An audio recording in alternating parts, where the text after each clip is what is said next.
ወንጌል ነው እየተማማርን ያለነው። ባለፉት 2 ሳምንታት ዮሐንስ ወንጌል ምዕራፍ 1 ቁጥር 1 ላይ በመጀመሪያ ነበረ ሚለውን እና ሎጎስ ወይም ቃል ሚለውን ሐሳብ ነበር የተማማርነው። በመጀመሪያ ሚለው ሐረግ እንዲሁም ደግሞ ነበረ ሚለው ግስ እነኚህ ሁለቱ ለብቻቸው ሰፊ ትኩረት ተሰጥቷቸው ሊጠኑ የተገቡ እንደሆነ አጽንኦት ሰጥቼ ነበር። ምክንያቱም እነኚህ ሁለት ቃላት ላይ የተሳሳተ ሰው የምዕራፍ 1 መቅድም ላይ ይሳሳታል።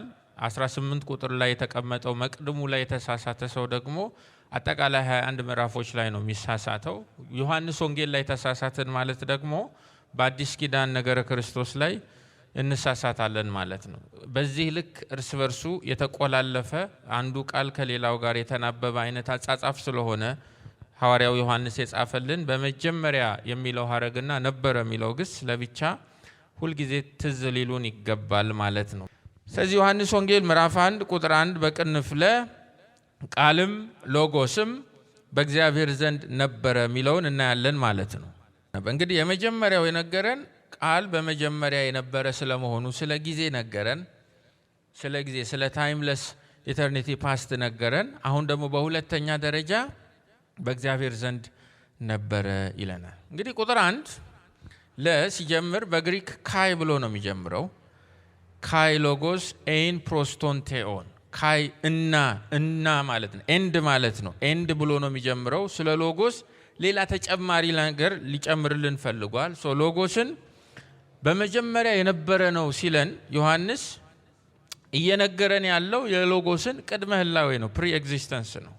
አሁን ደግሞ ሎጎስን በእግዚአብሔር ዘንድ የነበረ ነው ሲለን የሎጎስን ኮኤግዚስተንስ ነው፣ አብሮ የነበረ ከእግዚአብሔር ጋር አብሮ የነበረ ስለመሆኑ ነው እየነገረን ያለው። ስለዚህ የመጀመሪያው ቁጥር 1 ቅድመ ህላዌ ነው፣ ፕሪ ኤግዚስተንስን ነው። አሁን ደግሞ ቁጥር 1 ኮኤግዚስተንስን ነው። ምንም እንኳ ከጊዜ በፊት ብቻውን የነበረ ቢሆንም እግዚአብሔር ወልድ፣ ነገር ግን ከእርሱም ጋር ደግሞ ያለ ሌላ አካል አለ ብሎ ነው የሚነግረን ያለው።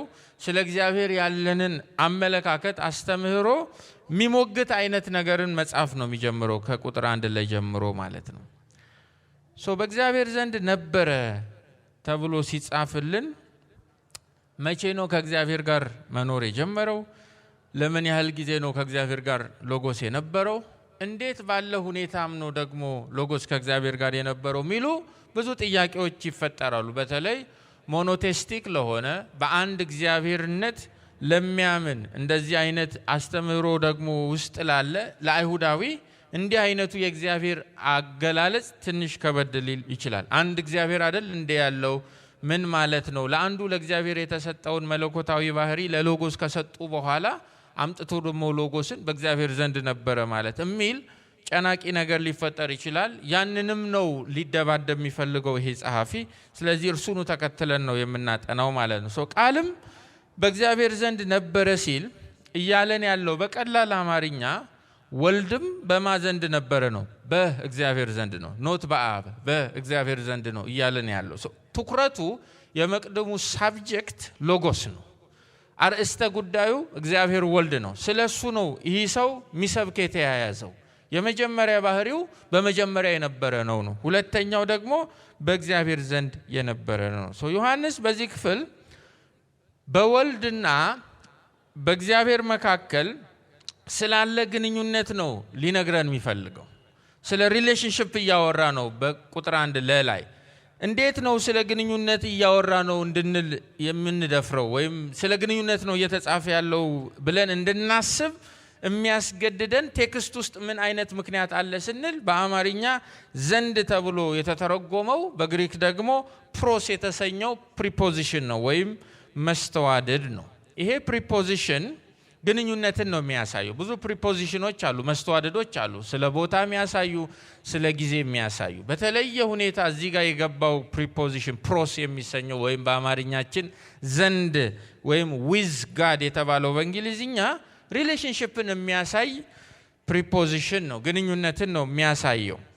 ቁጥር 1 ላይ በተለይ ደግሞ ዘንድ በሚለው በዚህ መስተዋድድ ፕሮስ በተሰኘው የግሪክ መስተዋድድ ላይ የሚነሱ በርካታ ግራማቲካል ኦብጀክሽንስ አሉ፣ ሰዋሰዋዊ ተቃውሞዎች አሉ ከተለያዩ እምነቶች። እንዲህ በቀላሉ ምናልፋቸው ያልሆኑ ጠብሰቅ ያሉ ሙግቶች ጽሁፎች እዚህ ላይ ተደርገዋል። እርሱን ገባ ብሎ ማጥናት ጥሩ ነው ለዕቅበተ እምነታዊ አቋማችን ግብአት ስለሚሆነን ማለት ነው። አንዳንድ የመጽሐፍ ቅዱስ እትሞች ምን ብለው ይተረጉማሉ? ይሄ አንድ ለን ቃልም በእግዚአብሔር ዘንድ ነበረ የሚለውን ቃልም ጋድ ነበረ ስሞል ጂ ማለት ነው። ከመለኮት ያነሰ ከፍጡር ከፍ ያለ በእግዚአብሔር የተፈጠረ የእግዚአብሔር የእጅ ስራ አድርገውት ሊትል ጂ ጋድን ተጠቅመው እንደዚህ በድፍረት የሚተረጉሙ አሉ፣ በእንግሊዝኛም በአማርኛም። አንዳንዶች ደግሞ ቃልም ዲቫይን ነበረ ነው የሚሉት። በእግዚአብሔር ዘንድ ነበረ የሚለውን ዲቫይን የሚል ቃል መለኮት የሚልን ዲቫይኒሽ ነው የመለኮት አይነት ባህሪና መልክ አለው እንጂ በኦንቶሎጂ በተፈጥሮ በኢሰንስ በኔቸር በተፈጥሯዊ ማንነቱ ግን እንደ መለኮት አይነት አይደለም ብለው ሙግት ለማቅረብ በመጽሐፍ ቅዱስ የትርጉም ስራ ውስጥ እንደዚህ አይነት ስህተት የሚሰሩ ስላሉ ይሄንን መስተዋድድ አፍጥጠን ልናየውና ልናጠናው ይገባል። ይሄ ዘንድ የሚለው ቃልም በማ ዘንድ ነው የሚለው በእግዚአብሔር ዘንድ። ይሄ ዘንድ የሚለው መስተዋድድ ግንኙነትን የሚያሳይ መስተዋድድ ነው ካልን ቀጥለን ልናነሳ የሚገባው ጥያቄ ይሄ ግንኙነት ምን አይነት ግንኙነት ነው ነው? በቃል እና በእግዚአብሔር መካከል ያለው ግንኙነት፣ በሎጎስና በእግዚአብሔር መካከል ያለው ግንኙነት፣ በጌታችን በኢየሱስ ክርስቶስና በእግዚአብሔር መካከል ያለው ይሄ ግንኙነት ዘንድ በሚለው መስተዋድድ እየተጻፈልን ያለው ይሄ ሪሌሽንሺፕ ምን አይነት ሪሌሽንሺፕ ነው የሚለውን ደግሞ አምፓክ ማድረግ አለብን። ገብተን ውስጡ ልናጠናው ይገባል። የሆነ ጊዜ ላይ ያልጀመረ ፈጽሞ መነሻ የሌለው መቀዳደም፣ መበላለጥ፣ መፎካከር የሌለው የከበረ ዘላለማዊ ግንኙነት ነው። ኢተርናል የሆነ ሪሌሽንሺፕ ነው። ግሎሪፋይድ የሆነ ኢተርናል የሆነ የከበረ ዘላለማዊ ግንኙነት ነው በቃልና በእግዚአብሔር መካከል ያለው ግንኙነት። ምሳሌ ምዕራፍ 8 ቁጥር 30 ላይ የአይሁዳውያንን የሆክማ ቅድመ እሳቤ ጥበብን በተመለከተ የጻፈውን ለማየት ሞክረን ነበር ባለፈው ሳምንት። ምሳሌ ምዕራፍ 8 ቁጥር 30 ላይ እንዲህ ተብሎ ተጽፏል ስለ ጥበብ፣ ስለ ሆክማ። በዚያን ጊዜ ከጎኑ ዋና ባለሙያ ነበርኩኝ ትላለች ጥበብ። ከማጎን ከእግዚአብሔር ጎን ዋና ባለሙያ ነበርኩ። ሁል ጊዜ በፊቱ ስንት ጊዜ? ሁል ጊዜ መጀመሪያም መጨረሻም የሌለው ዘላለማዊ በሆነ የጊዜ ቀመር ሁል ጊዜ በፊቱ ሐሴት እያደረግኩ ዕለት ዕለት በደስታ እሞላ ነበር ትላለች ጥበብ። እንደዚህ አይነቱ ግንኙነት ሎጎስ ከእግዚአብሔር ጋር አለው ተብሎ በዮሐንስ ብዕር ሲጻፍ ተደራሲያኑ አይሁዳውያን ግር የማይሰኙበት የብሉይ ኪዳን ባክግራውንድ አላቸው። ግሪካውያኑ ግን ገና ቁጥር 1 ላይ ነው ድምጥማጣቸውን እያጠፋ የመጣው። የነሱን የሎጎስ አስተምሮ አፈር ከድሜ እያበላ የመጣው መጀመሪያ ላይ ነው። አይሁዳውያን ግን ይገባቸዋል። ኦፍ ኮርስ ጥበብም ምዕራፍ 8 ምሳሌ ቁጥር 30 ላይ እንዲህ ብላናለች፣ ከጎኑ ነበርኩ ብላናለች፣ ቀጥል ብለው ሊሰሙት ይችላሉ። ዮሐንስ እያለን ያለው ሎጎስ ምንም እንኳ ቃል ምንም እንኳ በመጀመሪያ የነበረ ቅድመ ህላዌ ቢሆንም ብቻውን ግን አልነበረም ነው እያለን ያለው። ብቻውን አልነበረም ነው። ልክ ሎጎስ በነበረው አነዋወር ኤግዚስተንስ፣ በነበረው ኑባሬ፣ በነበረው ህላዌ፣ እንግዲህ አማርኛው እንደዛ ነው የነበረ ሌላ ደግሞ አብ የሚባል የመለኮት አካል አለ ነው እያለን ያለው። ለሎጎስ የሰጠነውን የትኛውንም መለኮታዊ ባህሪ የተላበሰ ነገር ግን እንደ ሎጎስ ያልሆነ ዲስቲንክት የሆነ ከሎጎስ የተለየ ደግሞ ሌላ አካል አለ ብሎ ነው እየነገረን ያለው። አስተውላችሁ ከሆነ ቁጥር 1 እና ቁጥር 2 ውስጥ አይናችሁን በደንብ ብታፈጡ ምንድነው የተደጋገመው? በሁለቱ ቁጥር ውስጥ የተደጋገመ ትምህርት ምንድነው ብላችሁ ብታዩ ቁጥር 1 ላይ በመጀመሪያ ነበረ ካለን በኋላ አንድ ላይ ደግሞ ምንድነው የሚለን? አሁን ምናጠነው ያለው በማ ዘንድ በእግዚአብሔር ዘንድ ነበር ይለናል። ደግሞ ቁጥር 2 ላይ ደግሞ እንደ ማሰሪያ አንቀጽ አድርጎ የጻፈውን ሄዳችሁ ስታነቡ ይህ በመጀመሪያው ብሎ በማ ዘንድ ይለናል። ስለዚህ የተደጋገመው ትምህርት ስለ ሎጎስ በቁጥር 1 እና በቁጥር 2 ውስጥ የትኛው ነው? በማ ዘንድ መኖሩ ነው፣ በእግዚአብሔር ዘንድ። ይሄንን ልብ እንድንልለት ይፈልጋል ዮሐንስ ማለት ነው። በመልእክቱም ተመሳሳይ ነገር አውርቶናል። በአንደኛ ዮሐንስ ምዕራፍ 1 ቁጥር 2 ላይ አንደኛ ዮሐንስ ምዕራፍ 1 ቁጥር 2 ላይ በአብ ዘንድ የነበረውን ይላል ለእኛም የተገለጠልንን የዘላለም ሕይወት እንነግራችኋለን ይላል። ስለዚህ የዘላለም ሕይወት፣ የሕይወት ቃል፣ ሕይወት እያለ የሚያብራራው በመልእክቱ ስለሱ ሲጽፍ ምን ብሏል? በማዘንድ የነበረውን ይላል። በአብ ዘንድ የነበረውን ነው የሚለው። በዮሐንስ መቅድም ላይ ግን በአብ ዘንድ አይልም። በማዘንድ ነው የሚለው፣ በእግዚአብሔር ዘንድ ነው የሚለው። ይሄ ደግሞ በጣም አስፈላጊ የሆነ ጥንቃቄ ነው። መንፈስ ቅዱስ ሲጽፍ አይሳሳትም። ክብር ለስሙ ይሁን።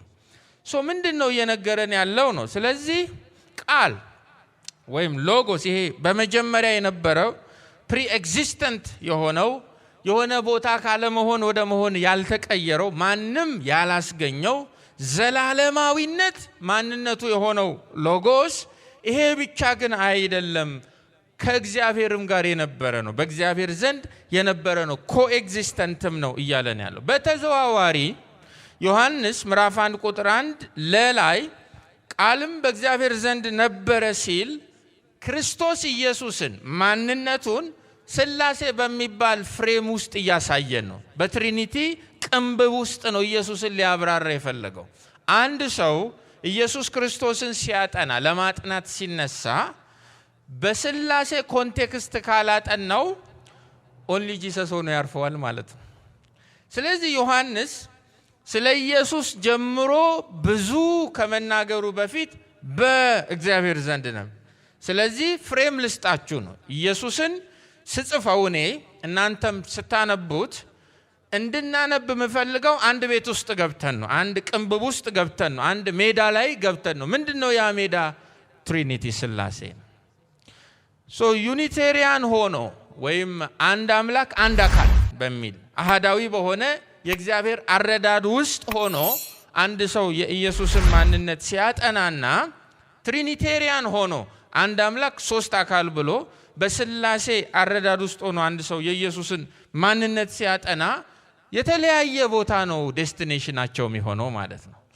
እኛ ዮሐንስ ወንጌልን ከፍተን ስናጠና ዩኒቴሪያኖቹ እንደሚያጠኑት አሃዳዊ የሆነ የእግዚአብሔር አረዳድ ያላቸው ሰዎች እንደሚያጠኑት አንድ አምላክ አንድ አካል በሚል የእግዚአብሔር እሳቤ ውስጥ ሆነው እንደሚያጠኑት ሳይሆን የምናጠናው ጭንቅላታችን ውስጥ ቅድመ እሳቤ አለ። እርሱም እኛ የሥላሴ አማኞች ነን። አንድ አምላክ ስንት አካል? ሶስት አካል፣ አብ ወልድ መንፈስ ቅዱስ ብለን ነው የምናጠና ያለው። እንዲህ አይነቱ ቅድመ እሳቤን እንኳን አልይዝም አልፈልግም ብሎ አንድ ሰው ዮሐንስ አንድን ማጥናት ከጀመረ ልክ ቁጥር 1 ለጋ ሲደርስ ይገደዳታል። በል እንግዲህ ጻፍ፣ በእግዚአብሔር ዘንድ ነበር በመጀመሪያ።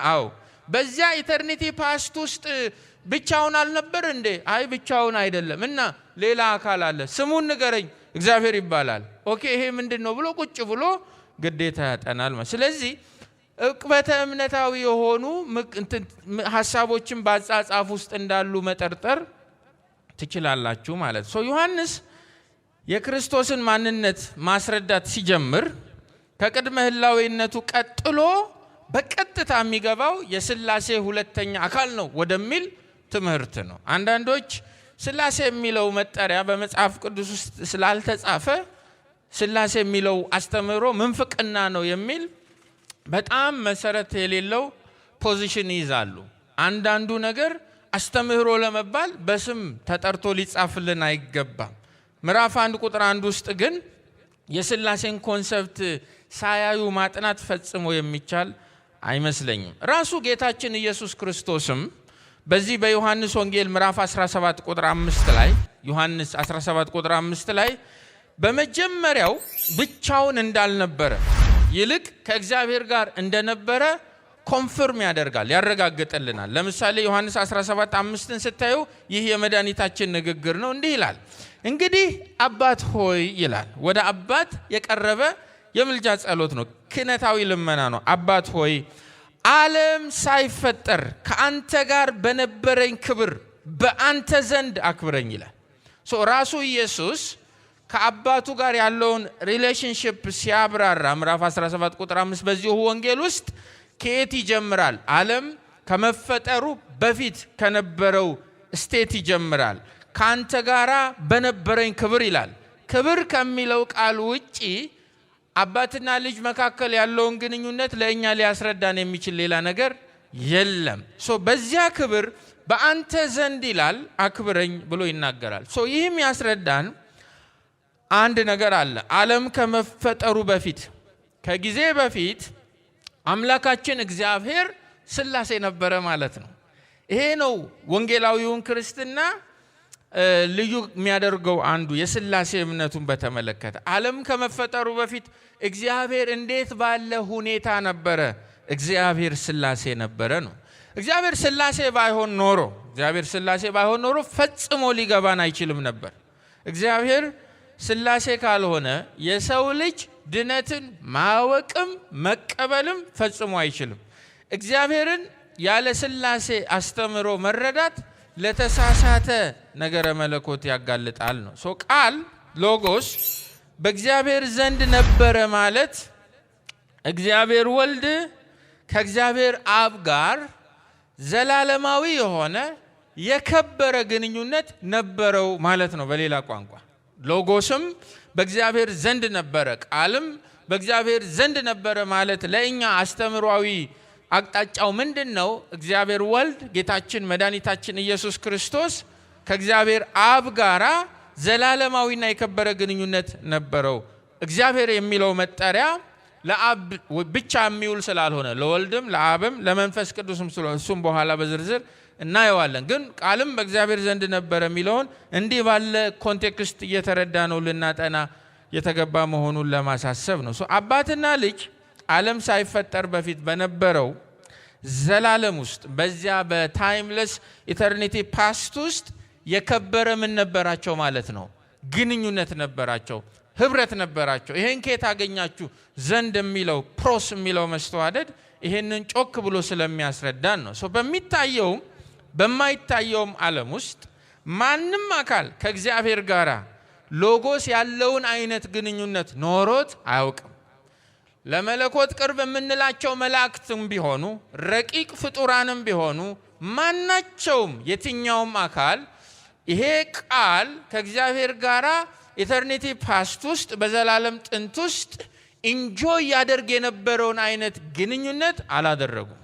ከውድቀት በፊት የነበረው በእግዚአብሔር መልክና አምሳል የተፈጠረውም አዳም እንኳ ሳይቀር ከውድቀትም በኋላ የእግዚአብሔርን ክብር እንዳዩ የተጻፈላቸው እነ ሙሴ እንኳን ቢሆኑ ነቢያትም እንኳ ቢሆኑ በአዲስ ኪዳን በመንፈስ ቅዱስ ተጠምቀው የከበረውን ወንጌል ለፍጥረት ያደርሱ ዘንድ ሐዋርያ ተደርገው የተሾሙ ሐዋርያትም እንኳ ቢሆኑ ማንም ሰው ቃል ከእግዚአብሔር ጋር የነበረውን አይነት ግንኙነት ኤክስፒሪየንስ አድርጎ አያውቅም።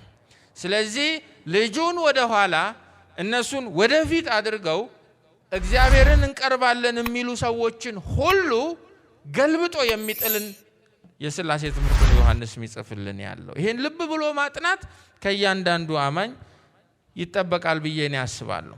ዮሐንስ ሎጎስ ከእግዚአብሔር ጋር ያለውን ዘላለማዊ ግንኙነት ቁጥር 18 ላይ ግልጽ አድርጎ ነው ያስቀመጠው። ምዕራፍ 1 ቁጥር 18 ላይ ምን ይላል?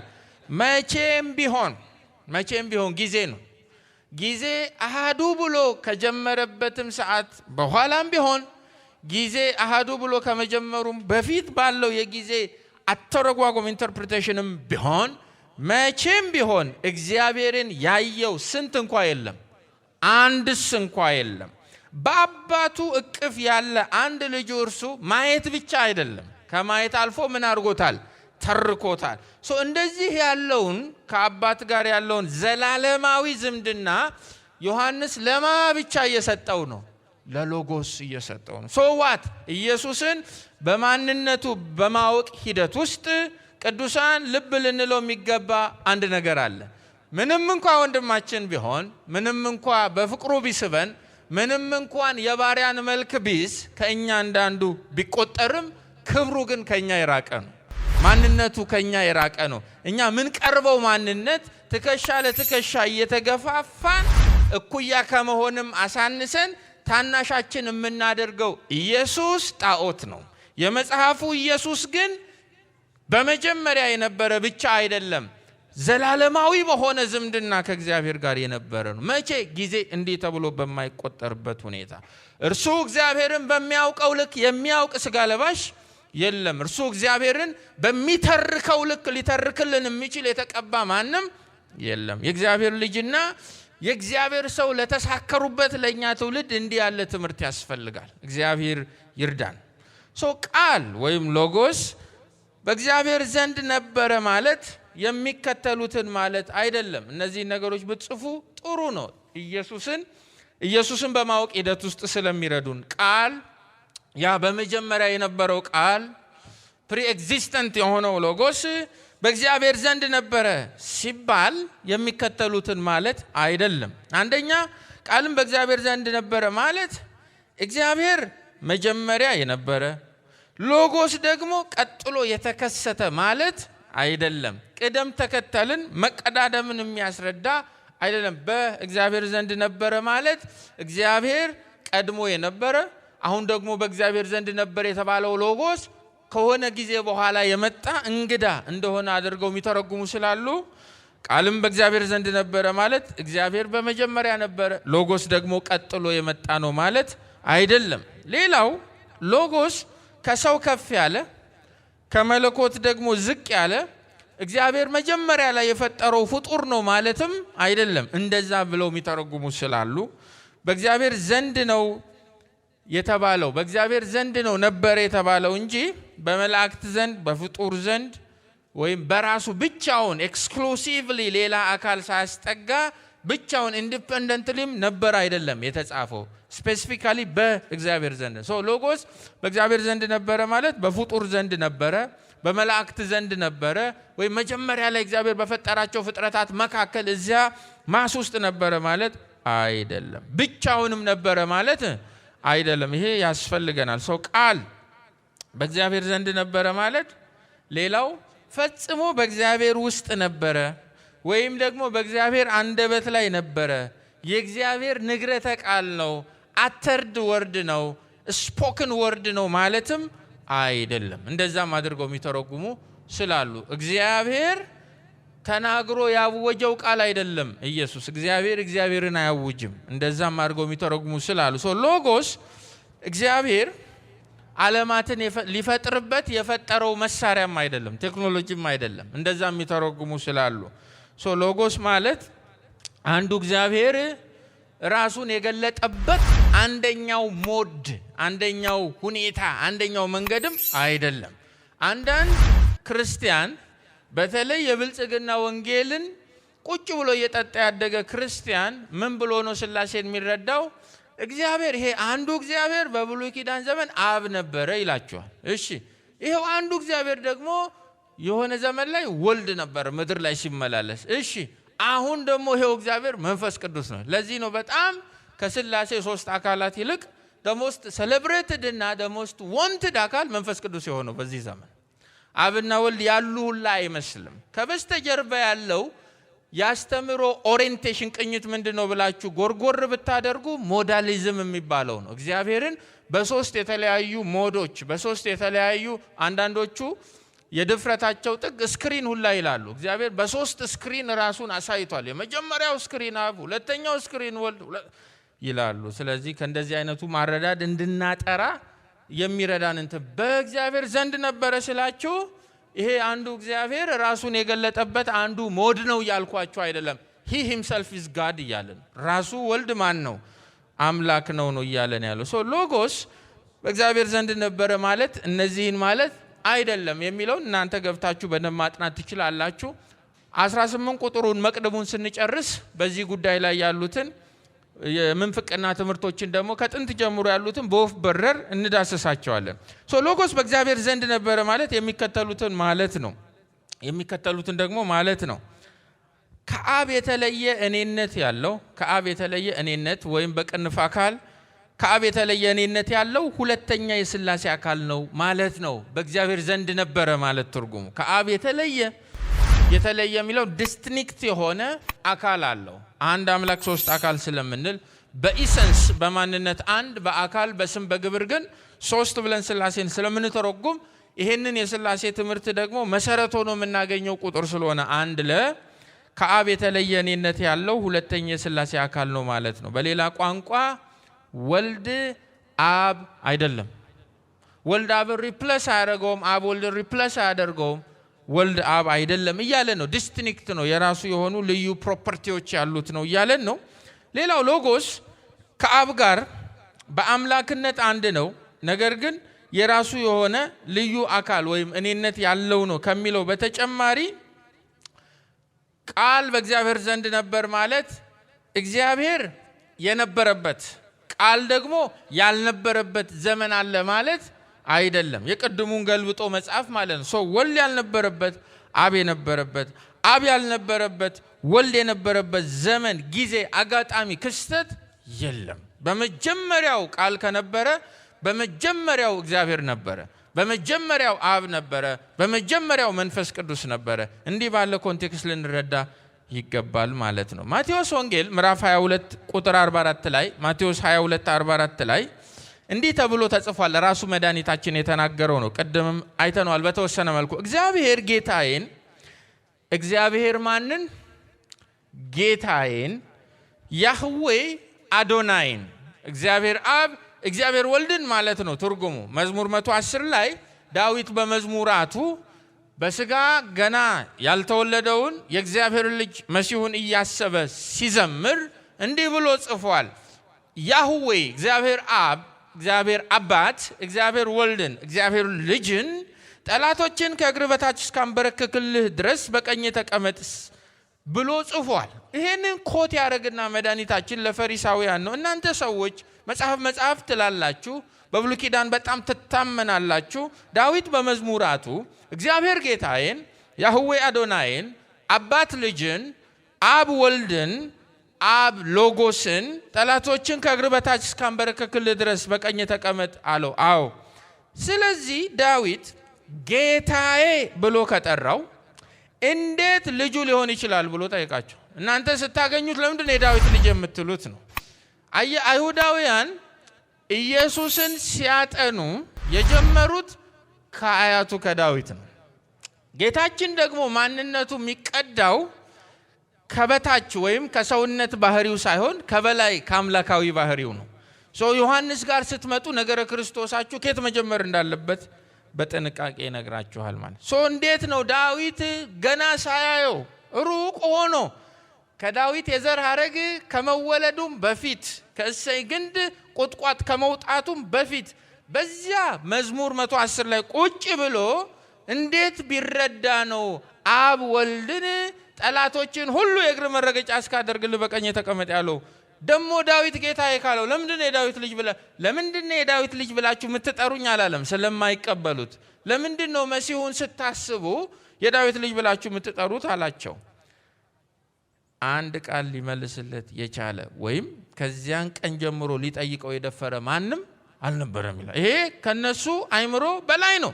እግዚአብሔርን በትሪኒቲ ፍሬም መረዳት ስላስጨነቃቸው ማለት ነው። ሮሜ ምዕራፍ 1 ላይ ጳውሎስ ስለርሱ ሲጽፍ በስጋ ይላል፣ ስፔሲፋይ አድርጎ በስጋ ከማዘር ስለተወለደ ከዳዊት ዘር ስለተወለደ እንደ ቅድስና መንፈስ ግን ከሙታን መነሳት ስለተነሳ ብሎ በኃይል የማልጅ የእግዚአብሔር ልጅ ሆኖ ምን ስለሆነ ስለተወለደ አይልም፣ ስለተገለጠ። ቀድሞም በባህሪው የማልጅ ነው፣ የእግዚአብሔር ልጅ ነው። ይሄ የእግዚአብሔር ልጅ ግን አሁን ምን ሆኗል? ተገልጧል። የዳዊት ልጅነቱስ የት እንደጀመረ መች እንደጀመረ እናውቃለን። ሎጎስ አስቀድሞ የነበረውን ዘላለማዊ የሆነውን አምላካዊ ባህሪ ሳይለቅ ከዚህ ቀደም ግን ያልነበረውን የሰውነት ባህሪውን የተላበሰ ሁለተኛ የሥላሴ አካል ነው ብለን እንድናስብ የሚገፋፋን ነው። ቅድም ወደ ጠቆምኳችሁ ሐሳብ ልምጣ። ለምን ቃልም በአብ ዘንድ ነበር ከማለት ይልቅ ቃልም በእግዚአብሔር ዘንድ ነበር የሚለውን መምረጥ ለምን ፈለገ ነው። ይሄ አጻጻፉ ብቻ ስለ ሥላሴ እንድናስብ ይረዳናል። ለሶስቱም የሥላሴ አካላት እግዚአብሔር የሚለውን መጠሪያ እንጠቀማለን። አብን እግዚአብሔር፣ ወልድንም እግዚአብሔር፣ መንፈስ ቅዱስንም እግዚአብሔር ብለን እንጠራለን። ምክንያቱም ለእኛ የሥላሴ አማኞች እግዚአብሔር አንድም ደግሞ ስንት ነው?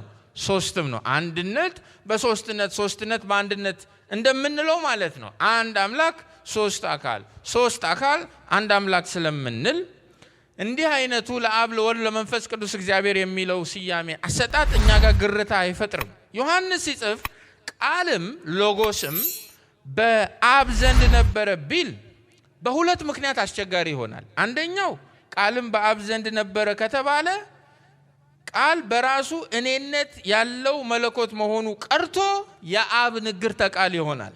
ስለዚህ እንደዚህ አድርገው ኢየሱስን የአብ ንግርተ ቃል የአብ ስፒች እንዳይሆንበት ስለፈለገ ምን ብሎ ይጽፋል? አይ በአብ ዘንድ ነበር ሳይሆን በእግዚአብሔር ዘንድ ነበር። ጋድ ሄድን እያሰበ ነው የሚጽፈው። ሌላው አደገኛ የሚያደርገው ቃልም በአብ ዘንድ ነበር ቢባል መንፈስ ቅዱስን ያገለለ መንፈስ ቅዱስን ያስወገደ የሥላሴ ጽንሰ ሐሳብ ይፈጠር ነበር። የሥላሴ ጽንሰ ሐሳብ ይፈጠር ነበር። እንደዚህ አይነት ግርታ ውስጥ ሰው እንዳይገባበት ቃልም በማዘንድ ነበረ የሥላሴን ስም ይጠቀማል፣ በእግዚአብሔር ዘንድ ነበረ። ይሄንን ልብ ማለት አለብን። እሺ ይበቃል። ለምንድነው የክርስቶስን ዘላለማዊነት ከጻፈ በኋላ ክርስቶስ በእግዚአብሔር ዘንድ የነበረ እንደሆነ ሊነግረን የፈለገው? ተማርን፣ ሞከርን እና ገብተንም አጠናን። እሺ ምን ይጠበስ? ዓለም ከመፈጠሩ በፊት ኢየሱስ በእግዚአብሔር ዘንድ እንደነበር ከእግዚአብሔር ጋር ዘላለማዊ ግንኙነት እንደነበረው ለምን ተጻፈ ነው። ዓለም ከመፈጠሩ በፊት የነበረውን ማንነት ሲያስረዳን እንካችሁ አንደኛው ነጥብ በመጀመሪያ የነበረ ነው። እንካችሁ ሁለተኛው ነጥብ በእግዚአብሔር ዘንድ የነበረ። እንዲህ ለምንድነው የሚጻፍልኝ? በዚህ መልክ ጠንከር ባለ ሰዋሰዋዊ ሕግን በጠበቀ የበለጠ ዲጊንግን የሚፈልግ አይነት ወንጌል ለምንድነው ቤተክርስቲያን የሚጻፍላት? ስንት በቀላሉ ልናጠናቸው የሚገቡ ታሪኮች አሉ አይደል እንዴ? ባህር ተከፈለ፣ ትከፍላለ። በረሃው በቃ ምንም ዝናብ ሳይኖር ሸለቆ በውሃ ሞላ፣ በውሃ ይሞላል። ዳዊት ጎልያድን በአፍጢሙ ደፋው፣ ትደፋዋለ። ጎልያድህን ትጥሰዋለ የሚሉ ጊዜ ማያባክኑ እኔንም ለዝግጅት የማያለፉኝ እኛንም ደግሞ ደስ የሚያሰኙ ፊታችን ላይ ፈገግታ የሚሞሉ እንዲሁ በተስፋ ደንዝዘን እንድንወጣ የሚያደርጉ ስንት ስብከቶች አሉ አይደል እንዴ? ለሰው እንጀራ ያወጡለት። ለምንድነው መጀመሪያ ሎጎስ ነበር? ሎጎስም ለምንድነው እንደሚጻፍልኝ ነው። ዓለም ከመፈጠሩ በፊት እግዚአብሔር የነበረው ማንነት ለምንድነው መጽሐፍ የሚጽፍልኝ ብሎ መጠየቅ አማኝ አለበት። እንደዚህ ስንማማር ይሄንን ቸርች እንትን አረጉት እኮ ትምህርት ቤት አረጉት ብለው እንግዲህ ዮሐንስ ነው ትምህርት ቤት። እኛ በተቻለን መጠን ለማቅለል ሞክረናል። ዮሐንስ ነው ትምህርት ቤት ያደረገው። ግን ምንድነው ጥቅሙ ነው? ዓለም ከመፈጠሩ በፊት ክብር ለእግዚአብሔር ነው። በአብ በወልድ በመንፈስ ቅዱስ ሥላሴ አሐዱ አምላክ በአብ በወልድ በመንፈስ ቅዱስ መካከል ህብረት ነበረ ሚለውም ማወቅ ትልቅ መገለጥ ነው ለቤተ ክርስቲያን። እና ህብረት መኖሩ ምንድነው? አይ ህብረት፣ በዚያ ህብረት ውስጥ ደግሞ ምክሮች ነበሩ። ምክር ነበር፣ እቅድ ነበር፣ ዓላማ ነበር። ዓለማትን ስለመፍጠር፣ ሰውን ስለመፍጠር ብዙ ነገር ከፀሐይ በታች ከመሬት በላይ፣ ከፀሐይ በላይ ከመሬት በታች፣ በሚታየውም በማይታየውም በዚህ አጽናፈ ዓለም ውስጥ ሊደረግ ያለውን ነገር ሁሉም ነገር ከመከሰቱ በፊት አብ ወልድ መንፈስ ቅዱስ መክሯል፣ አቅዷል ነው። ከዛ ምክር ውስጥ እኔ አንዱን መጽሐፍ ቅዱስ ስቦ በጣም ስለሚሰብክ እሱን ነው ማወራችሁ። ድነታችን ክብር ለእግዚአብሔር ይሁን በአብ በወልድና በመንፈስ ቅዱስ የተመከረ መካከላቸው ባለ እኛን የማዳን ኪዳን ላይ የቆመ ነው መዳናችን። ድነታችን የሆነ ሰዓት ላይ የተጠነሰሰ አይደለም፣ ድንገቴ አይደለም፣ አጋጣሚ አይደለም። ዓለም ከመፈጠሩ በፊት በአባት በልጁና በመንፈስ ቅዱስ መካከል እኛን በተመለከተ የኔና ያንተን የኔና ያንቺን መዳን በተመለከተ በመካከላቸው የማዳን ኪዳን ተሰርቷል። ኮቨነንት ኦፍ ሪደምፕሽን የቤዞት ኪዳን ተገንብቷል። እዚያ ውስጥ መዳናችንን ሰርተውታል። ከየት አመጣው ይሄን? ኤፌሶን ምዕራፍ 1 ቁጥር 11 ክብር ለኢየሱስ ይሁን። ኤፌሶን 1:11 ሁሉን ስንቱን ሁሉን በፈቃዱ ምክር መሰረት እንደሚሰራው ይላል። እግዚአብሔር ሁሉን እንዴት ይሰራል? በፈቃዱ ምክር ካውንስል የሚለውን ቃል ከአንድ በላይ ለሆነ አካል ነው የምንጠቀመው። እውነት እሸት ከአንድ በላይ ለሆነ አካል ነው፣ ለሶስት አካላት ነው መጽሐፍ ቅዱስ ምክር ሲል። እግዚአብሔር ስንቱን ሁሉን እንዴት ነው የሚሰራው? በምን መሰረት ነው የሚሰራው? በፈቃዱ ምክር መሰረት ነው የሚሰራው። እንደ እርሱ ቅድ አስቀድሞ የተወሰንን እኛ ደግሞ በእርሱ ተመርጠናል። የእኛ መወሰን፣ የእኛ መመረጥ፣ የእኛ መዳን በአብ በወልድ በመንፈስ ቅዱስ በሥላሴ ቤተሰብ ውስጥ ዓለም ከመፈጠሩም በፊት በፈቃዱ ምክር የጸና ኪዳናዊ መዳን ነው። አማኝ ይሄንን መረዳት አለበት። ድነቱን ሲያስብ እጁን ስላወጣ እጁን ስላወረደ የሆነ 3 ቃል ስለተናገረ ስላልተናገረ ስለመጣ ስለሄደ እንዲህ በእርሱ በሆነ አቅም ላይ የቆመ ካረገው ድነቱን አደገኛ ነው። እኔም ይገባኝ አንድ ነገር አለ። አብ ወልድ መንፈስ ቅዱስ መክረዋል። ከየት አመጣችሁት? ይኸው መጽሐፍ እንዲህ ይላል። በብሉይ ኪዳን እንኳ ኢሳይያስ ምዕራፍ 46 ቁጥር 9 እስከ ቁጥር 10 እንዲህ ተብሎ ተጽፏል። ኢሳይያስ 46 እኔ አምላክ ነኝ። እግዚአብሔር እኮ ነው ለእስራኤል የረሱት ይመስላል። ራሱን ኢንትሮዲዩስ እያደረገ ነው አምላክ። ምን ብሎ? እኔ ምንድነኝ?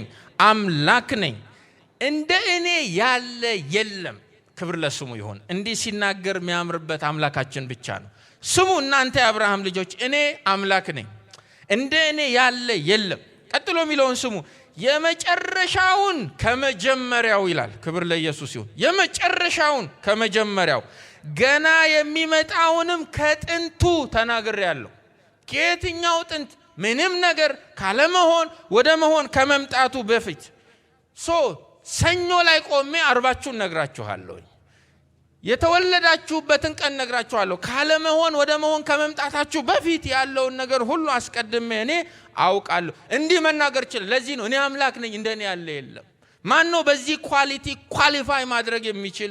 የአሕዛብ አማልክት አንዳቸውም ይሄን አያደርጉም ነው። ሶዋት ምክሬ ትጸናለች፣ የኔ ካውንስል ይጸናል። ከማ ጋር የተማከርከው? ከመላእክት ጋር ኖ፣ ከረቂቅ ፍጥረታት ጋር ኖ። አብ ወልድ መንፈስ ቅዱስ። ምክሬ ትጸናለች፣ ፈቃዴንም ሁሉ ፈጽማለሁ። ያሰብኩት ሁሉ ይሆናል። ያቀድኩትን እቅድ እንዳይሆን የሚያደናቅፍ ደንቃራ ነገር መንገዴ ላይ ሊቆም አይችልም። አስባለሁ፣ አደርጋለሁ፣ እመክራለሁ፣ እፈጽማለሁ። የመጨረሻውን ከመጀመሪያ ገና የሚመጣውን ከጥንት እናገራለሁ። እንዲህ አይነት አምላክ እንደሆንኩ የእስራኤል ልጆች ይወቁ ይላል። ዕብራውያን ምዕራፍ 10 ቁጥር 9 ላይ ዕብራውያን 10:9 ስለ ኢየሱስ ይላል። የዕብራውያን ጻፊ በጣም ነው የሚደንቀው። እግዚአብሔር እድሜ ጤና ሰጥቶን እንማማረዋለን። ዕብራውያን 10:9 ላይ ስለ ኢየሱስ እነሆ አምላኬ ሆይ፣ ኢየሱስ አምላክ ነው፣ ፈቃድህን ላደርግ መጥቻለሁ ብሏል። ሁለተኛውንም ሊያቆም የፊተኛውን ይሽራል። በዚህም ፈቃድ ይላል የኢየሱስ ክርስቶስን ሥጋ አንድ ጊዜ ፈጽሞ በማቅረብ ተቀድሰናል። የዳነው በማ ምክር ነው? በእግዚአብሔር ምክር ነው። የዳነው የጸደቅነው የዘላለምን ሕይወት ያገኘነው በእግዚአብሔር ምክር ነው። የምን ምክር ነው? የእግዚአብሔር ምክር ማለት በአብ በወልድ በመንፈስ ቅዱስ። እዚሁ ዮሐንስ 17 ቁጥር 4 ላይ መድኃኒታችን እንዲህ ይላል፣ የሰጠኸኝን ሥራ ይላል በመፈጸም በምድር አከበርኩ። ማን ነው ሥራ የሰጠህ? አባቴ ነው ሥራ የሰጠኝ። ምን አይነት ሥራ ነው የተሰጠህ? በምድር ላይ ሥራዬ አንድ ነው፣ እናንተ ማዳን። እናንተን የማዳንን ሥራ ማን የሰጠኝ? አባቴ ነው የሰጠኝ ብሎ ይናገራል። የእናንተን አላውቅም። እኔ ግን አንድ እውነት ይገባኛል። ድነቴ የጀመረው ትናንት አይደለም፣ በአጋጣሚ አይደለም። እኔ ስሰብከው የስተት ትምህርት ሆነ እንጂ ዘማሪው ሲዘምረው ግን ጤናማ ነው። አጋጣሚ አይደለም፣ ያገናኘን እንደ አባትና ልጅ ያቆራኘን። ስለኔ ያሰብከው ያኔ ድሮ ዛሬ ተፈጸመ። ምን ቆጥሮ? መቼ ነው ያሰብከው? መቼ ነው ያቀድከው? አብ ወልድ መንፈስ ቅዱስ። ክብር ለእግዚአብሔር ይሁን። እግዚአብሔር ሥላሴ ባይሆን መዳናችን ሚኒንግለስ ነበር የሚሆነው። በኢየሱስ አእምሮ መታሰብ የጀመርነው ጎልጎታ ላይ ወይም የሞተ ቀን አይደለም። አስቀድሞ በእግዚአብሔር ዘንድ በነበረ ምክር ውስጥ እግዚአብሔር ያውቀናል። እንደገና ሳንወለድ በማህፀን ሳንገጣጠም ደግሞም የተሰማውን የወንጌል የጌታን ተቀበሉ ጥሪ ሰምተን ምላሽ ሳንሰጥ ምን የሚሉት አረዳድ ነው? መዳናችን ከኛ አይጀምርም። መዳናችን የሆነ ቦታ ላይ አይደለም መነሻ የሚያደርገው፣ በእግዚአብሔር እቅድ ውስጥ ነው መዳናችን የሚጀምረው። እግዚአብሔር ደግሞ እንደኔ አይደለም፣ የሆነ ቀን ብድግ ብሎ የሚያቅድ አይነት አምላክ አይደለም። ሁሉን ለአንዴና ለዘላለም ፈጽሞ አውቆታል፣ ደንግጎታል። ይሄን እውነት መዋጥ ብቻ ነው ያለን አማራጭ።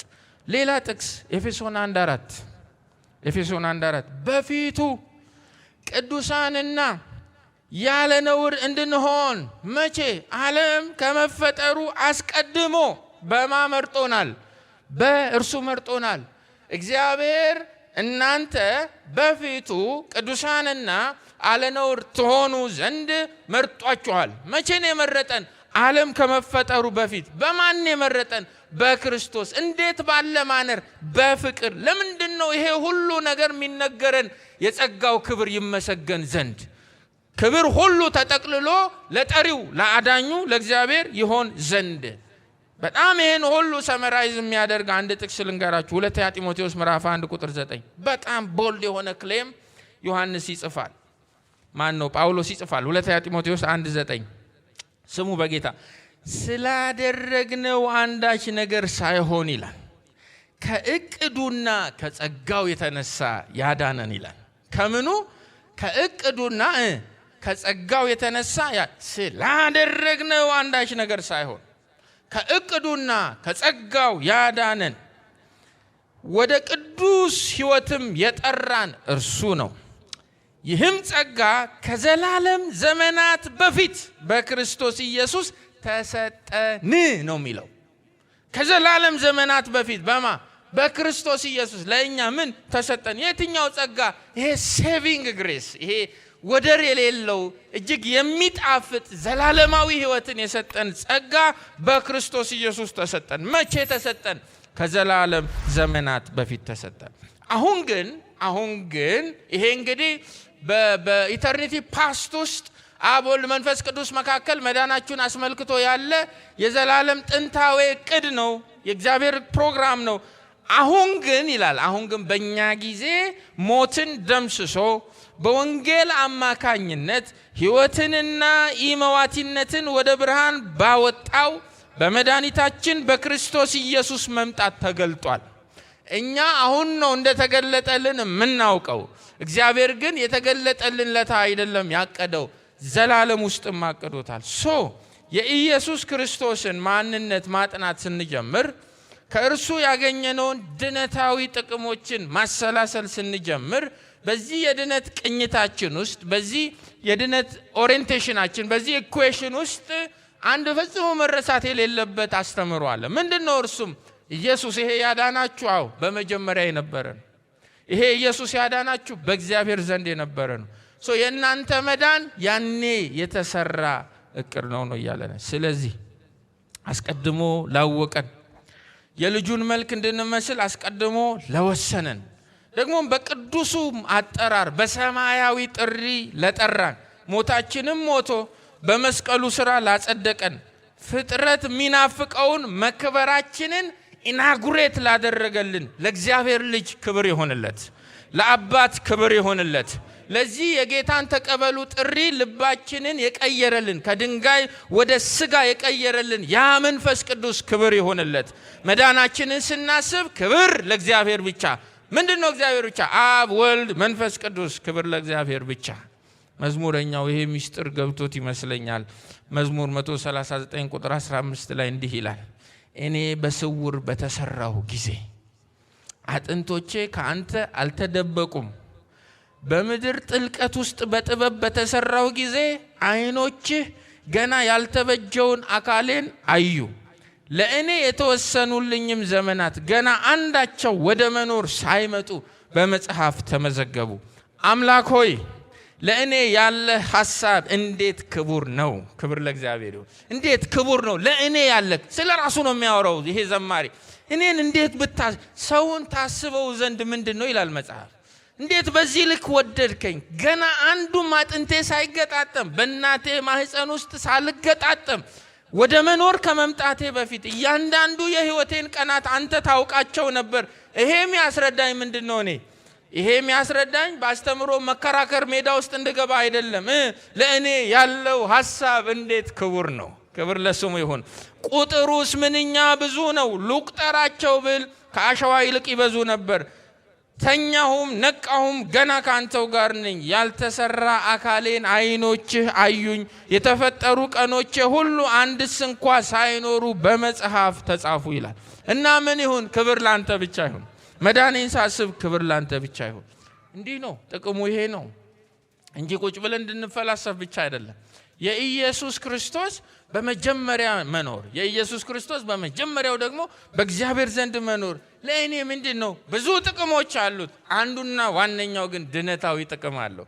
ያኔ ያውቀኝ የነበረ ነው፣ የጠፋ በጌ ነው ብሎ ሊፈልገኝ የመጣው። ከዚህ በረት ያልሆኑ ከሌላ በረት የሆኑ በጎች አሉኝ። እንዴት አወክ እንዴ? ወደ በረቱም ሳትጠጋ አንድ ብለ እግርህ መራመድ ሳይጀምር እንዴት አወክ? ኖ ተማክረናል።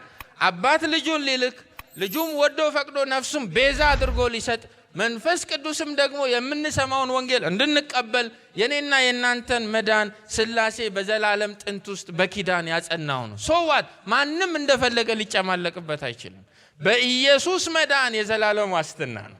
በኢየሱስ በኩል ወደ እግዚአብሔር መቅረብ ከቆምንበት መሬት በላይ መዳናችንን ሕያው የሚያደርገው ተስፋ የሚሰጠን ነው። በሌላ ነገር የመጣስ ኢየሱስን ነብይ ብሎ የመጣስ የመዳን ጥያቄው አስቸጋሪ። ዛሬ ሙስሊሞችን ሄዳችሁ ጠይቁ፣ ኢየሱስ ማን ነው? አልመሲህ ኢሳ ማን ነው? ነብይ ነው ይሏቸዋል። የነብይነት ጥያቄ የለባቸውም። አንዳንዶቹ ኢየሱስን ምን ይሉታል? እንዲህና እንዲያ ነው ይሉታል። እኛ ግን ኢየሱስን በመጀመሪያው የነበረ ነው፣ በእግዚአብሔር ዘንድ የነበረ ነው ስንል ድነታዊ እንድምታም ስላለው ነው። ይሄንን አስበን መረዳት እንድንችል እግዚአብሔር ይርዳን። ወደ ሁለተኛው ሐሳብ ሄደን እንጨርስ ብዙ ስለማያቆየን። ዮሐንስ ወንጌል ምዕራፍ 1 ቁጥር 1 በቅንፍ ሐመር ውሃ ቃልም እግዚአብሔር ነበረ። በመጀመሪያ የነበረ ነው። ሁለተኛው ደግሞ በእግዚአብሔር ዘንድ የነበረ ነው። ሶስተኛው ደግሞ እግዚአብሔር የነበረ ነው። ቃልም እግዚአብሔር ነበረ ይላል። እነዚህ ነው የሚነግረን ያለው። ይህ የቁጥር 1 ሶስተኛው ትምህርት አንድ ሐመር ውሃ ቃልም እግዚአብሔር ነበረ የሚለው አጠቃላዩ የዮሐንስ ወንጌል በአንድ ቃል ሲገለጽ ማለት ነው። ይሄ ማለት ዮሐንስ 21 ምዕራፍ ሲጨመቅ ምን ይወጣዋል? ኢየሱስ እግዚአብሔር ነበረ የሚል ትምህርት ይወጣዋል። ይሄን እንዴት አወቃችሁ? ምዕራፍ 20 ቁጥር 30 እና ቁጥር 31 ላይ የጻፈውን ወንጌል ለምን እንደጻፈ ዓላማውን ግልጽ አድርጎ አስቀምጦልናል። ፐርፐዝ ስቴትመንት አለው። እናንተ ሰዎች ጌታችን ኢየሱስ ክርስቶስ በደቀ መዛሙርቱ ፊት ያደረጋቸው እኔ ግን በዚህ ወንጌል ያልጻፍኳቸው በርካታ ተአምራቶች ምልክቶች አሉ። ይሄንን ግን የጻፍኩት እናንተ ኢየሱስ ይሄ ቤተልሔም ይሁዳ ተወለደ የምትሉት የናዝሬቱ ኢየሱስ ክርስቶስ የእግዚአብሔር ልጅ እንደሆነ ታምኑ ዘንድ አምናችሁም በእርሱ ሕይወት እንዲሆንላችሁ ነው የጻፍኩት ብሎናል። ምንድነው የዮሐንስ ወንጌል ዓላማ? ቃልም እግዚአብሔር ነበረ የሚል ነው። ምንድነው ዓላማው? እግዚአብሔር ወልድ መለኮት ነው፣ አምላክ ነው። ሎጎስ ኢዝ ጋድ እያለን ያለው ገና ከመጀመሪያው ቁጥር ነው የወንጌሉን ዓላማ ማስረዳት የጀመረን ይሄ ሰው። በጣም ይደንቃል። ይህ አይነቱ የዮሐንስ አጻጻፍ ቦልድ ክሌም ነው። ሶስቱ ወንጌላት አልደፈሩትም። የክርስቶስን አምላካዊ ማንነት ከሆኑ ምዕራፋት በኋላ ነው የሚነግሯችሁ። ቀድመው ግን ለሰው የሚገባውን ቀላል የሆነውን ሎወር ክርስቶሎጂ ያስቀድማሉ። ከመለኮት ባህሪው በፊት የሰውነት ባህሪውን ይጽፉላችኋል። ሰው ሰምቶ እንዳይደነብር እንዳይደነግጥ የጌታችን የኢየሱስ ክርስቶስ የትውልድ መጽሐፍ አብርሃም ይስሐቅን ወለደ፣ ይስሐቅ ያዕቆብን ወለደ ብለው እንደዚህ የትውልድን ጂኒኦሎጂካል ላይን ያስጠኗችሁና ከዚያ ማርያም መጣች፣ ከዚያ ደግሞ የመንፈስ ቅዱስ ኃይል ረበበ፣ ደግሞም እርሱ ተጸነሰ ብለው የእሱን ተአምራቶች ያስጎበኟችኋል። እናንተ ኢየሱስን እርሱን የእግዚአብሔር ልጅ ነው አምላክ ነው ብላችሁ እንድታምኑ የሚያግዟችሁን ብዙ ማስረጃዎችን በየምዕራፋቱ ያስረዷችኋል። የዚህ ወንጌል ጸሐፊ ግን ኢየሱስን እንድታውቁት ምፈልገው ወይም ስለ ኢየሱስ ማንነት አምላካዊ ባህሪ ኮንቪክሽን ላይ እንድትደርሱ ምፈልገው ብዙ አጋንንትን እንዴት እንደሚያስወጣ ካስጎበኛችሁ በኋላ አይደለም። ስለዚህ በእኔ ወንጌል ኢየሱስ አጋንንት አያወጣም። ይሄን ኢየሱስን በማንነቱ እንድትቀበሉልኝ ብዙ ምሳሌዎችን እንዲናገር አላረገውም። እኔ ምጽፈው ኢየሱስ ብዙ ምሳሌ በዚህ ወንጌል አይናገር እና የመጀመሪያው ቁጥር ላይ ያለምንም ቅድመ ሁኔታ፣ ያለምንም መግቢያ፣ ያለምንም መደላደል፣ ያለምንም መንደርደሪያ እንካችሁ እውነትን ዋጡ እሱ እግዚአብሔር ነው ይላቸዋል። ይሄንን ቦልድነስ እግዚአብሔር ይስጠን። በዚህ ከሃዲ በሆነ ፖስት ሞደርን ሶሳይቲ ፊት ቆመን ኢየሱስ እሱ እግዚአብሔር ነው ማለት እንድንችል ጸጋውን ያብዛልን። በጣም በሰይፍ የተወራረደ አቋም ነው። ስለ ጻፈው ዝም ብለን የምናነባው አይነት አይደለም። የህይወት መከራንም የሚጠራ ነው ለሱ ዘመን። ሰው በክርስትናው የመጀመሪያ ምዕራፍ ዳግም በተወለደ በመጀመሪያው ቀን ሊማረው የሚገባ ትምህርት ምንድን ነው? ቃልም እግዚአብሔር ነበረ የሚለው ትምህርት ነው ይላቸዋል ዮሐንስ። ገና ፍሬሽ አይደል እንዴ? ዝም ብለን ምድራዊ ነገርን እግዚአብሔር ሰዎችን በሙስና እንድናመጣለት አይፈልግም። በነገራችን አንዳንድ ሰው ቁጥር ለማብዛት ሙስናን ይጠቀማል እንደ ወንጌል መሳሪያ። ይሆንልሃል ይሳቅ አንተ ብቻ ግባ እንዴ ሎሊፖፕ እያሳየች ነገር ተደጋገመች። መልካም ነገር እያሳየ ነው እንዲገባ እናረግ። ካስገባን በኋላ ከኋላ ቆልፈን በል እንግዲህ ተቀበል ሐቁን እውነቱን ብለን አንድ ስንለው አንድ ባንድ እየወጣ ይሄዳል። ለምን? ሲገባ የገባው በምንድን ነው? በቢፌ ነው የገባው፣ በምግብ ነው የገባው ሲለው አያዋጣም። መከራ አለብህ፣ መስቀል አለብህ፣ ወንድሜ ተቀደስ በልጸጋውን እየፈለክ ምናምን ስትሉት እንዲህ ያለ ትጥሳለህ ብላችሁ ነው ያመጣችሁ። የታለ የምጥሰውን ነገር ምንም የምትጣሰው ነህ አንተን። እግዚአብሔር በቃሉ ይጥሳል። ሁሉ ጊዜ ነፃነትን ይጥሳል፣ ምቾትን ይጥሳል፣ ከጓደኞች ጋር ያለውን ግንኙነት ይጥሳል። እያንዳንዱ ጓዳ ጎድጓዳ ውስጥ እየገባ ይጥሳል፣ ይጠረምሳል፣ ይገለብጣል። እሱ ነው ትክክለኛው ትምህርት። ያፈራርሰናል ማለት ነው። ጭነን የመጣነውን የዓለም ዝገት በቃሉ መዶሻ እየናደ ነው ከዛ ቀርጾ የእግዚአብሔር ቃል ፍጹምና አይደል የሚለው ፍጹም ደግሞ ለበጎ ስራ የተዘጋጀ እንድንሆን ነው የሚሰራን። ይሄንን ነው በጢሞቴዎስ ላይ ፈርኒሽድ ነው የምትሆነው። ጫካ ውስጥ ያለ አንድ ዋርካ ከስሩ ተነቅሎ መጥቶ በጣውላ መሰንጠቂያ ማሽን ውስጥ ገብቶ እንደሚላግና የአናጺውን ብሉፕሪንት እንደሚይዝ የእግዚአብሔርም ቃል እንዲሁ ፈርኒሽድ እንድትሆኑ ይልጋችኋል፣ ይጠርባችኋል። እንዲህ ብለን ልናስገባው ይገባል ነው። አያችሁ ለዮሐንስ አንድ ዛሬ ጌታን የተቀበለን አዲስ አማኝና በስነ መለኮት ዕውቀት ልሂቅ የሆነን ስነ መለኮታዊ ሁለቱን አምጥታችሁ ፊት ለፊቱ ብታስቀምጡ አስተምራቸው ዮሐንስ ለሁለቱም እስኪ ሚስማማ ባላንስድ የሆነ ትምህርት ስጣቸው ብትሉት የሚያስተምረው ሁለታችሁም ጻፉ በመጀመሪያው ቃል ነበር። እንዴ ይሄ ለአዲሱ አይከብደውም? እንዴ አይከብደውም፣ ቀላል ነው። እንደውም በመጀመሪያ ከየት ልነሳ ብለህ ክርስትናን ማጥናት ከፈለክ አይወሳሰብም። ቃል ነበር ትላለህ። እሺ ከዛስ ቃልም በእግዚአብሔር ዘንድ ሁለት ሆኑ እኮ ችግር የለም አስረዳለሁ ብሎ ነው የሚያስረዳው። ደግሞ በስነ መለኮት ዕውቀት ልሂቅ የሆነው ምን የሚሉት ነገር ነው ይሄ? ኖ ስለ ጊዜ አጥና፣ ግራመሩን አጥና፣ ሰዋሰውን አጥና፣ እያንዳንዱን ነገር ወደ ውስጥ ገብተይ። ሁለቱም ግን በቀኑ መጨረሻ በአብ እቅፍ ያለውን የልጁን ክብር አይተው ድነው ይቀራሉ። ይሄ ነው ወንጌል። ለእግዚአብሔር እኛ እናስብለትም። ይሄ እግዚአብሔር ሆቴል ነው። ሜኑ የሚያዘጋጀው ማን ነው? እግዚአብሔር። ደንበኛ ንጉስ አይደለም። በእግዚአብሔር ቤት ውስጥ ማን ነው ንጉስ? ኢየሱስ ነው። እሱ ዛሬ ኩክ ያረኩት ይሄ ነው በልጠጣ። እሺ ብለን ታጥበን መጠጣት ነው። ጌታ ይርዳን። እናንተን ግንባራችሁን ሳያችሁ ጥሩ ናችሁ፣ ለእግዚአብሔር ቤት የተመቻችሁ ናችሁ። አንደኛ ዮሐንስ ምዕራፍ 5 ቁጥር 20 ላይ አንደኛ ዮሐንስ ምዕራፍ 5 ቁጥር 20 ላይ የእግዚአብሔርም ልጅ እንደመጣ ይላል እውነተኛም የሆነውን እናውቅ ዘንድ ልቡናን እንደሰጠን እናውቃለን ይላል። ክብር ለኢየሱስ ይሁን። እውነተኛም በሆነው በእርሱ አለን፣ እርሱም ልጁ ኢየሱስ ክርስቶስ ነው። ኢየሱስን እንድናውቅ ዘንድ ልቡናን ማሰጠን እግዚአብሔር ሰጠን። ለዚህ ነው ልጁ በዚህ ወንጌል ቦልድሊ ምን ይላል? አብ ካልሳበው በስተቀር ማንም ወደ እኔ ሊመጣ እኔን ለመረዳት ልቦናን ማን ሊሰጣችሁ ይገባል? እግዚአብሔር ሊሰጣችሁ ይገባል። ይሄን እናውቃለን ነው የሚለው ዮሐንስ። እናውቃለን። ምን እናውቃለን? ኢየሱስን እውነተኛ የሆነውን እናውቅ ዘንድ ልቡናን እንደሰጠን እናውቃለን። ክርስቶስን እናስተውል ዘንድ እንዲህ ያለውን ልብ ለሰጠን ማስተዋል ላበዛልን የቃሉን ፍቺ ላበራልን ክብር ለእግዚአብሔር ይሁን። ቃልም እግዚአብሔር ነበረ ማለት እግዚአብሔር ነበረ ሶስተኛው ማለት የሚከተሉትን ማየት ማለት አይደለም። 3 ነጥቦች ብቻ ነው እዚህ ውስጥ የምናነሳው። ቃልም እግዚአብሔር ነበረ ማለት ከዚህ ቀደም ያልነበረውን የመለኮት ባህሪ ተላበሰ፣ ዲቫይኒሽ ሆነ ማለት አይደለም። ቃልም እግዚአብሔር ነበረ ማለት ያለ አብና ያለ መንፈስ ቅዱስ ብቻውን ስላሴ ሆነ ማለት አይደለም። ያለ አብ እና ያለ መንፈስ ቅዱስ ቃል ሎጎስ ብቻውን ስላሴ ሆነ ማለት አይደለም። እንደዛ ብለው የሚያስተምሩ ስላሉ አብና መንፈስ ቅዱስን ይቅርታ አስወግደው ወይም አምጥተው ጠቅልለው በወልድ ተክተው እንደዛ ኦንሊ ጂሰስ አይነት ትምህርቶች ስላሉ ቃልም እግዚአብሔር ነበረ ማለት ያለ አብና ያለ መንፈስ ቅዱስ ብቻውን ስላሴ ነበር ማለት አይደለም። ቃልም እግዚአብሔር ነበር ማለት ቃል የመለኮት አንደኛው ባህሪ ነው ማለትም አይደለም። ቃል የመለኮት አንድ አትሪቢዩት፣ ኢየሱስ አንድ አትሪቢዩት አይደለም፣ የእግዚአብሔር አትሪቢዩት አይደለም። he himself is God፣ እግዚአብሔር ነው። ኢየሱስ አምላክ ነው የሚል ትምህርት ነው እየነገረን ያለው ይሄ ሰው። ከዚህ ነው በቃ ባጭሩ እየጀመረልን ያለው። ለዮሐንስ ሎጎስ ወይም ወልድን እግዚአብሔር ነው ብሎ ማወቅና ማመን የመዳን አለመዳን ጉዳይ ነው። የመዳን አለመዳን ጉዳይ ነው። የቴዎሎጂ ክላስ ጉዳይ አይደለም። ለርሱ ብዕሩን ሊጨርስ አይደለም፣ ብራና ሊፈጅ አይደለም፣ ወይም ደግሞ እንዲህ ባለ በተጠጋጉ የሥነ ጽሑፍ ስርዓት በጠበቁ መንገድ የሚጽፍልን ዋው ብለን በርሱ ኢምፕሬስድ እንድንሆን አይደለም። ይሄ ምጽፍላችሁ ስለ ወልድ ያለው ማንነት የመዳን አለመዳን ጉዳይ ነው ብሎ ነው።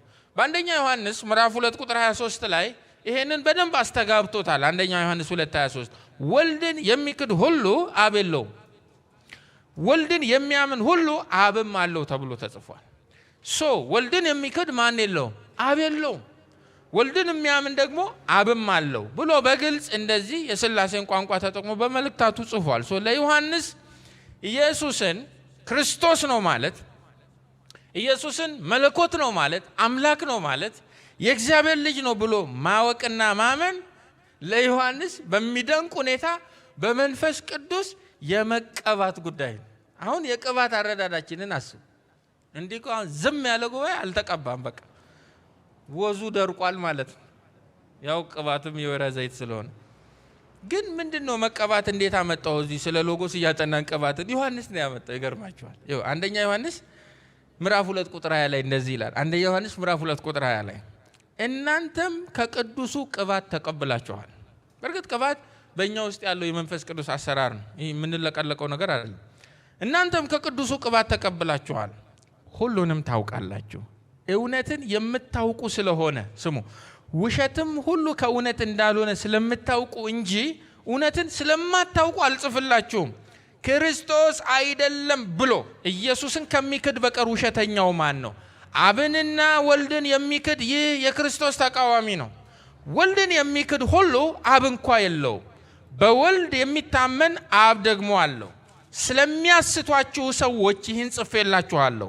እናንተስ ከእርሱ የተቀበላችሁት ቅባት በእናንተ ይኖራል፣ ማንም ሊያስተምራችሁ አያስፈልጋችሁም።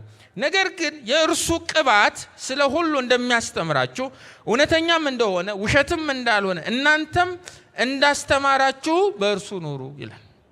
ምንድነው እውነተኛው የመንፈስ ቅዱስ ቅባት? ወይም መንፈስ ቅዱስ በአንድ አማኝ ሕይወት ውስጥ ያለ መከልከል ኦፕሬት ሲያደርግ ያ የመንፈስ ቅዱስ ኦፕሬሽን አይነተኛ ማሳያው ምንድነው? የኢየሱስ ክርስቶስን ማንነት ያስተምራችኋል፣ ወደ እውነት ይመራችኋል። ምንድነው እውነት? እውነት ደግሞ ክርስቶስ ነው። እኔ እውነት ነኝ ስላለ ለዮሐንስ ኢየሱስን በማንነቱ ማወቅ፣ በማንነቱ መማማር ሁሉ ነገር ነው፣ ዋና ነገር ነው፣ ማዕከላዊ ነገር ነው። እዚህ ላይ እንዳንሳሳት እግዚአብሔር ጸጋውን ያብዛል።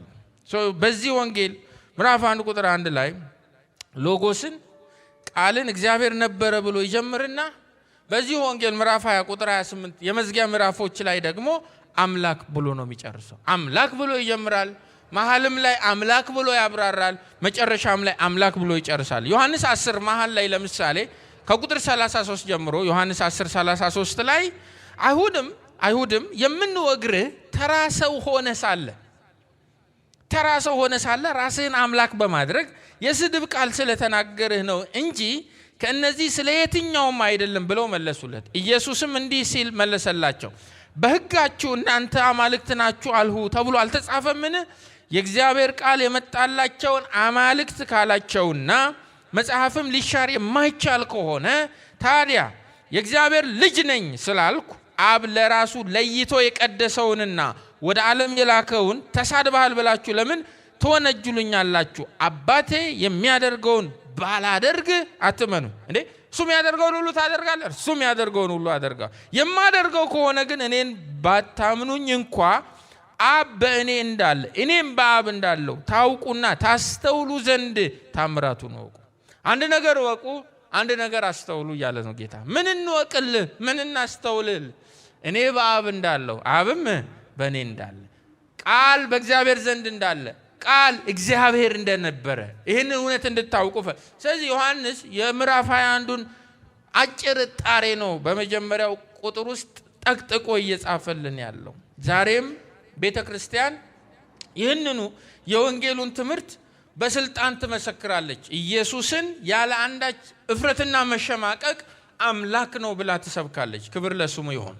በዮሐንስ ወንጌል ምዕራፍ 17 ቁጥር 3 ላይ ዮሐንስ 17 ቁጥር 3 ላይ ቃል ወይም ሎጎስ ወይም እግዚአብሔር ወልድ ወይም መድኃኒታችን ኢየሱስ ክርስቶስ እግዚአብሔር አብን አባትን እውነተኛ አምላክና የዘላለም ሕይወት ብሎ ጠርቶታል። በምዕራፍ 17 ቁጥር 3 ላይ ለምሳሌ እንዲህ ይላል፣ እውነተኛ አምላክ የሆንከውን አንተንና የላከውን ኢየሱስ ክርስቶስን ያውቁ ዘንድ ይህች ምንድናት?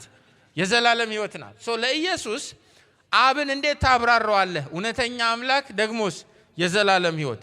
ዮሐንስ ደግሞ እግዚአብሔር ወልድን፣ ሎጎስን፣ ቃልን፣ መድኃኒታችን ኢየሱስን በመልእክቱ በአንደኛ ዮሐንስ ምዕራፍ 5 ቁጥር 20 ላይ በተመሳሳይ ሁኔታ ያብራራዋል። እውነተኛ አምላክና የዘላለም ሕይወት ብሎ ይጠራዋል። አንደኛ ዮሐንስ 5:20 የእግዚአብሔር ልጅ እንደመጣ ይላል። አንደኛ ዮሐንስ 5:20 የእግዚአብሔር ልጅ እንደመጣ እውነተኛ የሆነውን እርሱን እንድናውቅ ማስተዋልን እንደሰጠን እናውቃለን። እኛም እውነተኛ በሆነው በልጁ በኢየሱስ ክርስቶስ አለን። እርሱ እውነተኛ አምላክና የዘላለም ሕይወት ነው ይላል። ስለዚህ የምናመልከው ኢየሱስ ክርስቶስ አምልኮ የሚቀበል ስግደት የተገባው እውነተኛ አምላክና የዘላለም ሕይወት ነው። በሌሎች አዲስ ኪዳን መጽሐፍትም የክርስቶስን እውነተኛ አምላክ መሆን በግልጽ ማንበብ እንችላለን። ፊልጵስዩስ 2:6 እርሱ በባህሪው አምላክ ሆኖ ሳለ ይላል። ባህሪውን ስናጠና ከየት እንጀምራለን? ከአምላካዊ ባህሪው። በባህሪው አምላክ ነው ጌታችን። ሮሜ 9:5 ላይ ከእነርሱም ክርስቶስ በሥጋ መጣ ይልና እርሱም ከሁሉ በላይ ሆኖ ለዘላለም የተባረከ አምላክ ነው። ኢየሱስ ለዘላለም የተባረከ ምናችን ነው? አምላክ ነው። ዕብራውያን 1:6 ደግሞ በኩሩን ወደ ዓለም ሲያገባ የእግዚአብሔር መላእክት ሁሉ ለእርሱ ይስገዱ ይላል። ስለ መላእክትም መላእክቱን ይላል። ከመላእክት ጋር እንኳን ያወዳድሩታል። አንዳንዶች ከመላእክትም አንዱ ያደርጉታል። እኛ ሰፈርማ ከነቢያት አንዱ ነው። ከመላእክትም መላእክቱን መናፍስት አገልጋዮቹንም የእሳት ነበልባል የሚያደርግ ይላል ስለ መላእክት። ስለ ልጁ ግን አምላክ ሆይ ይላል ዙፋን እስከ ዘላለም ድረስ ይኖራል ተብሎ ተጽፏል። ክብር ለኢየሱስ ይሁን። ለኢየሱስ አምላካዊ ባህሪ የተሰጡ ማብራሪያዎች ለሰው ልጅም ለአገልጋዮችም ለነቢያትም ለሕጉም ጸሐፊ ለማንም ለመላእክትም አልተሰጠም። ኤርምያስ 23 ቁጥር 5 እነሆ ለዳዊት ጽድቅ ቅርንጫፍ የማስነሳበት ጊዜ ይመጣል፣ እርሱ ፍትህንና ጽድቅን የሚያደርግ በጥበብ የሚገዛ ንጉሥ ይሆናል ይላል እግዚአብሔር። በእርሱ ዘመን ይሁዳ ይድናል፣ እስራኤልም በሰላም ይኖራል፣ የሚጠራበትም ስም እግዚአብሔር ጽድቃችን። ይሄ ለኢየሱስ ብቻ የምናውለው ነው። ኢሳይያስ ምዕራፍ 7 ላይ ተመሳሳይ ነገር እነሆ ድንግል ትጸንሳለች፣ ወንድ ልጅንም ትወልዳለች፣ ስሙንም ማብላ ትጠራዋለች። አማኑኤል ምን ማለት ነው? እግዚአብሔር በኢየሱስ በኩል ሆኖ ከኛ ጋር አይነት አይደለም። ራሱ እግዚአብሔር በመካከላችን ደኮነ ማለት ነው። አማኑኤል ስንለው የእግዚአብሔር የሆነ ጫፉ መጣ መሃላችን እያልን አይደለም። ራሱ እግዚአብሔር መሃላችን አደረ እያልን ነው። ክብር ለስሙ ይሁን። ስለዚህ በመጽሐፍት ስለ እርሱ የተጻፈውን፣ በብሉያት ስለ እርሱ የተጻፈውን፣ በአዲስ ኪዳን ስለ እርሱ የተጻፈውን ይህም ወንጌል ስለ እርሱ ማንነት እያስተማረን ያለውን እናስተውል ዘንድ እግዚአብሔር ከዚህ በላይ አይምሯችንን ይክፈተው። ተመሳሳይ ነገር ወንድሞቼ እህቶቼ ለደቀ መዛሙርቱ ጌታ አድርጓል። በሉቃስ 24:44 ላይ እርሱም ከእናንተ ጋር በነበርኩበት ጊዜ በሙሴ ሕግ በነቢያትና በመዝሙራት መጻሕፍት ስለ እኔ የተጻፈው ሁሉ ይፈጸም ዘንድ ይገባል ብዬ የነገርኳችሁ ቃሌ ይኸው ነው አላቸው። በዚህ ጊዜ ቅዱሳት መጻሕፍትን እንዲያስተውሉ አይምሯቸውን ከፈተላቸው ይላል እግዚአብሔር። ስለ ኢየሱስ ክርስቶስ ቅዱሳት መጻሕፍት የሚያስተምሩትን እንድናስተውል የእኛንም አይምሮ ይክፈተው። ማስተዋል ይሆንልን። ማስተዋል እየተጫጫህንና እየጮህን እዛ ጮኸት ውስጥ ማስተዋል የለም። ግን እረፉ እኔም አምላክ እንደሆንኩ ወቁ ስላለ ባረፈ ውስጣዊ ማንነት የእግዚአብሔር ልጅ ማንነቱን በቅዱሳት መጻሕፍት መረዳት እንድንችል እግዚአብሔር አይምሯችንን በእውነት ይክፈተው። እዚያ ውስጥ ረፍት አለ። እዚያ ውስጥ ማረፍ አለ። መጽሐፍ ቅዱስ የኢየሱስን መለኮትነት አስመልክቶ ብዙ ነው የሚያስተምረው፣ ብዙ ነው የሚናገረው። በሶስት ቦታ ግን ሰብስበን መያዝ እንችላለን። ይህን ብትጽፉት ይጠቅማል። የኢየሱስን አምላካዊ ባህሪ መጽሐፍ ቅዱስ በሶስት ሸብቦ ይይዝልናል። አንድ አምላካዊ ማንነት አለው፣ ዲቫይን ስታተስ አለው። ሁለተኛው አምላካዊ ስራዎች አሉት፣ ዲቫይን ወርክስ አሉት። አምላክ የሆነ አካል ብቻ የሚሰራቸው አምላካዊ ስራዎች። ሶስተኛ አምላካዊ ማዕረጎች ዲቫይን ታይትልስ። በእነኚህ በሶስቱ ፈርጅ አስይዘን የኢየሱስ ክርስቶስን የሰውነት ባህሪ አይደለም የመለኮት ባህሪውን ነው ማጥናት እንችላለን። አምላካዊ ማንነት፣ አምላካዊ ስራዎች፣ አምላካዊ ማዕረጎች ዲቫይን ስታተስ፣ ዲቫይን ወርክስ፣ ዲቫይን ታይትልስ እነዚህ አሉት። ለምሳሌ ቆላስይስ ምዕራፍ 2 ቁጥር 9 ላይ የመለኮት ሙላት ሁሉ በአካል በእርሱ ይኖራል ተብሎ ተጽፏል። ይሄ አምላካዊ ማንነቱን በደንብ የሚያሳየን ጥቅስ ነው። ቲቶ ምዕራፍ 2 ቁጥር 13 ላይ የታላቁን የአምላካችንንና የአዳኛችንን የኢየሱስ ክርስቶስን ክብር መገለጥ በመጠባበቅ ይላል ስለ ጸጋ ሲያስተምር።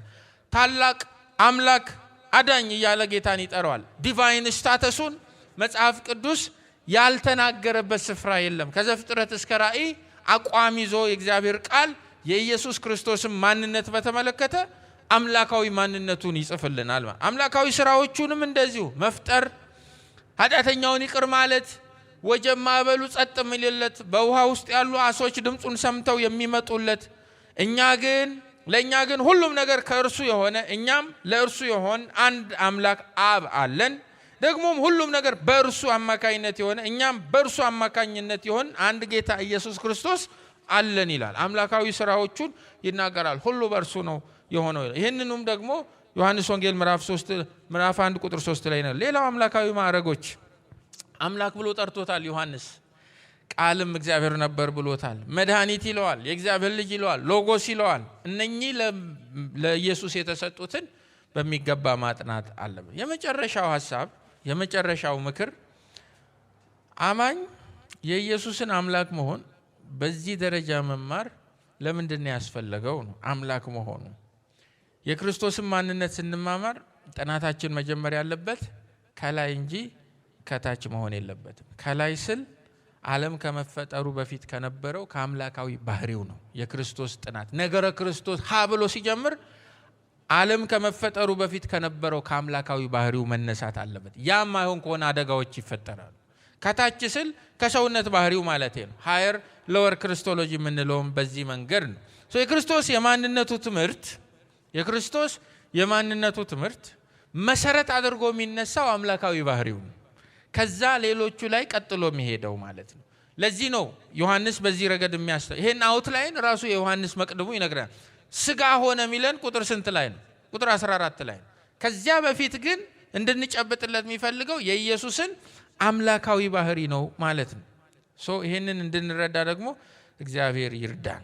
ሌላው ስለ ኢየሱስ አምላክ መሆን የምናጠናበት ምክንያቱ ቅድም ለመጠቆም የሞከርኩት የድነታችን ጉዳይ ነው። የኢየሱስ አምላክ መሆን የድነታችን ህልውና የሆነው የመካከለኝነት አገልግሎቱ የቆመበት መሰረት ስለሆነ ነው። በእኛና በእግዚአብሔር መካከለኛ ሆኖ የሚቆመው አካል አይቀሬ የሆነው አንዱ ባህሪ አምላካዊ ባህሪን የተጎናጸፈ መሆን አለ። ቀጥሎ ነው የምን ባህሪ መላበስ ያለበት? የሰውነት ባህሪን።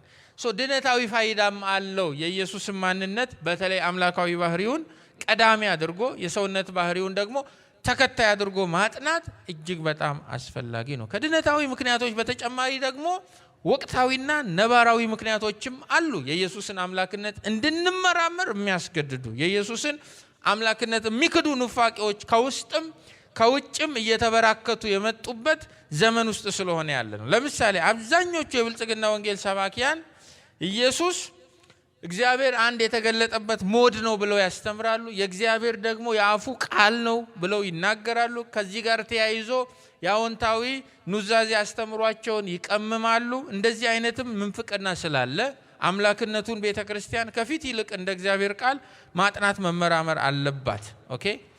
የእኛ ልጅነትና የክርስቶስ ልጅነት ምንም መሰረታዊ ልዩነት የለውም።